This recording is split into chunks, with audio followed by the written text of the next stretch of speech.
won Comic-Con this year? I would argue, secretly, Netflix did, especially with their new offerings from Stranger Things Season 2.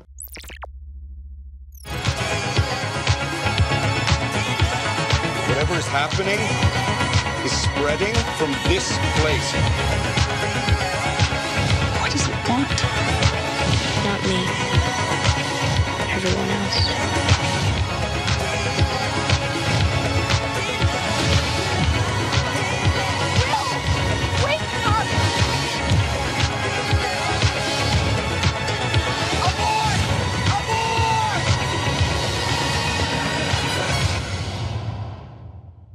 If you're out there, just please give me a sign.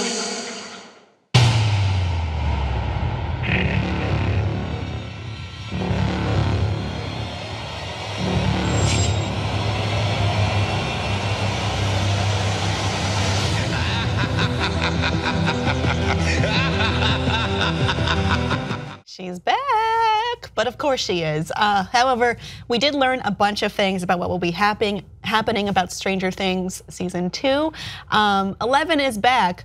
Barb will not be. Barb is dead permanently and we will not see her again. I cannot stress this enough. I'm sorry. Keep writing fan fiction. Yes. They did confirm that at the panel. Barb is for sure dead. She may be getting whatever justice is coming. I don't know what that means though.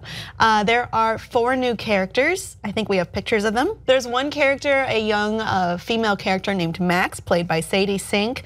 Some of the boys in the group are interested in getting her in the friend group. Some of them are not interested, but it looks like there will be a new girl in the group for 11 to come back to, perhaps. Good deal. She has, I thought this was her brother, Billy, played by Decray Montgomery. He's a teen character. He looks a little bit scary. He's quoted as being making quite an impression every time, and I think he's scary. So another. I like that on my resume. Slightly creepy teen boy, but is also handsome, clearly underneath, for Nancy to hang out with. Nancy makes questionable choices. She does. Steve has never looked more like John Ralphio than in the trailer. Right? I'm all for it. I'm ready to see the evolution continue. I want him to be John Ralphio's real father. We also have Dr. Owens, who will be placing Brenner, keeping an eye on the lab, keeping an eye on Will, and Bob, played by Sean Astin, who will be Joyce's new love interest. So. I thought I saw Sean Astin. I mean, that was a surprise. That's him. I had no idea that he was coming into this. He works at Radio Shack. He's a nerd.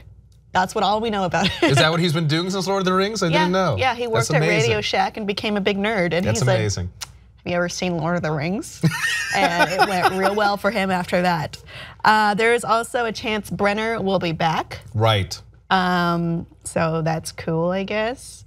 And also the whole thing takes place over the course of 1 week. That week includes Halloween of, I believe, 1984, due to the Reagan-Bush signs for the election. I think it is, because that would make the most sense. I mean, this is basically a year after, or close to a year after the events of the first season, which also takes into account that some of the kid actors have been going through puberty since then. So we can, it's not like a week later everyone's taller.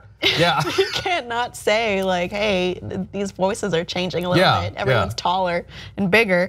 And lastly, according to David Harbour, Chief Hopper will do some, quote, sexy things this season. Well, that I don't was know inevitable. what that means. That was inevitable. Well, what kind of sexy Beardy things? sheriff, protecting kids. That's already the road to sexy. Come on now. We knew this was happening. We knew this is maybe. I didn't know that. Yeah, well, you also, and I read sexy as two different things. The chemistry happening between him and the Demigorgon, like that was palpable. Come on now. Not Joyce though. She's already got Sean Astin from Radio Shack. Joyce has stuff to worry about on her own. Yeah, she really does. It looks like there's some kind of large spider monster. And it seemed like Hopper said it all came from here, which makes me think it all kind of originated from somewhere in the town. I mean, this place seems to be just by the virtue of the fact that there are scientists looking at this weakening of realities in this town in Hawkins, as opposed to 5 other places in Middle America, or one place in Hawkins, one place in New York. It seems like it's a common idea in a lot of science fiction, a lot of Stephen King kind of stuff, which has influenced Stranger Things, that there are certain places where they're a nexus of energy, they're a focal point. It's just that place where there's a door.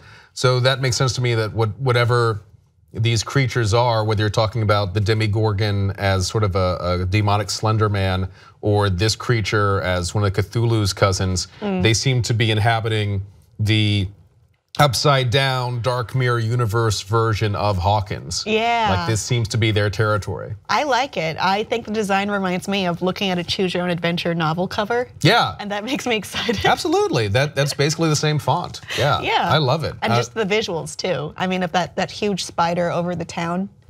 The whole thing, when I was rewatching Stranger Things for the second time, like and I now knew all the stories so I could just absorb it. One of the things that struck me is just how beautifully it's shot, that it really does seem like it could have been shot in the 1980s. The way they're doing the cameras, the way they're not afraid of silence, the way that they position the performers, but it's also got this great hindsight of what worked in the 80s and what didn't, and what's worked in movies since then. When it comes to horror and thriller, attention to detail is very, very important. No, and it shows such great care. Like that's what makes it a great story that helps bring you into it, because you can feel how much they gave a damn about actually telling a story and not just freaking you out. Well, Stranger Things Season 2 comes out this fall. Will you be watching? Please let us know below, and please like and subscribe for more.